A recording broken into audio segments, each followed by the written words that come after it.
This is the entrance and museum level of Castello di Porciano outside of Prato Vecchio Stia. And it's really cool. They've got all these artifacts in here. The castle was restored, I think in 1940s, 60, something like that. It had almost completely collapsed. At least the interior had. The four walls of the tower were all that was standing, but it's been preserved. Now this level is a museum, but it's just cool, full of all these old artifacts in here. We're having a wedding today. I'll be walking Juliet down the aisle, and we're just killing time while the girls get prettied up and the guys need to get their suits on. So I got my suit slung over my shoulder. Looks like an apple press, huh? Yeah. So cool. Vino.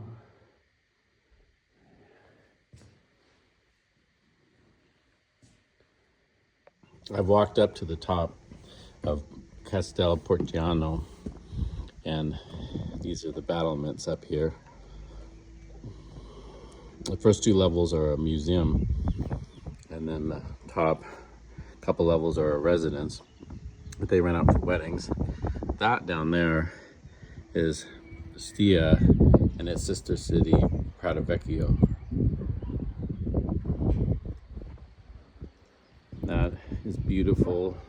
Rolling hills of Tuscany, the Casentino Valley. We're here today for a wedding. And looks like it might have thunderstorms on us. So we'll probably have the wedding indoors, although plan A was to have it outdoors.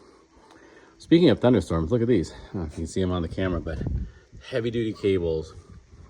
When you go up, they just stop. So that's a lightning rod, right? And I'm guessing this is like a ground strap that it's connected to. And it goes all the way around, and each one of these carnellations has a lightning rod on it. So I'm guessing this thing gets struck a lot.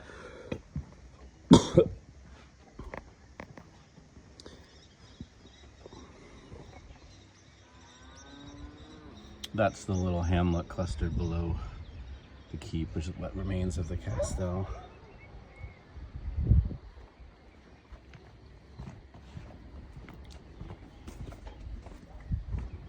There's a better shot of the village.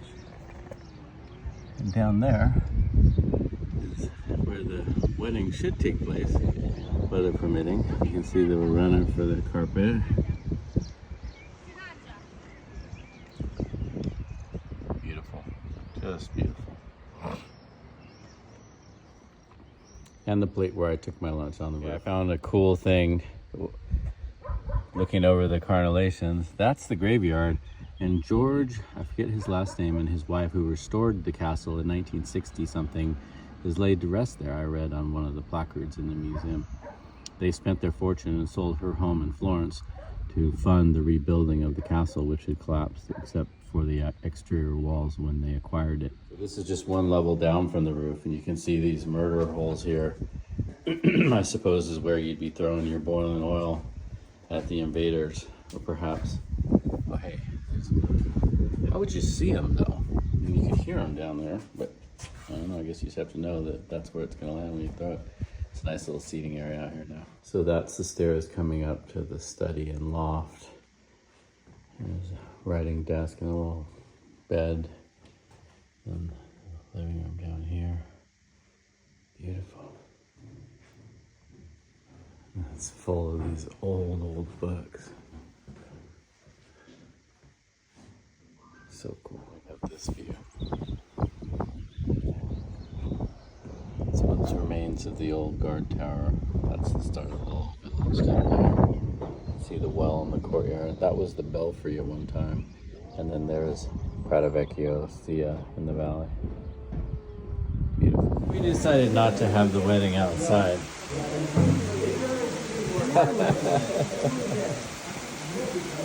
It's raining a little bit.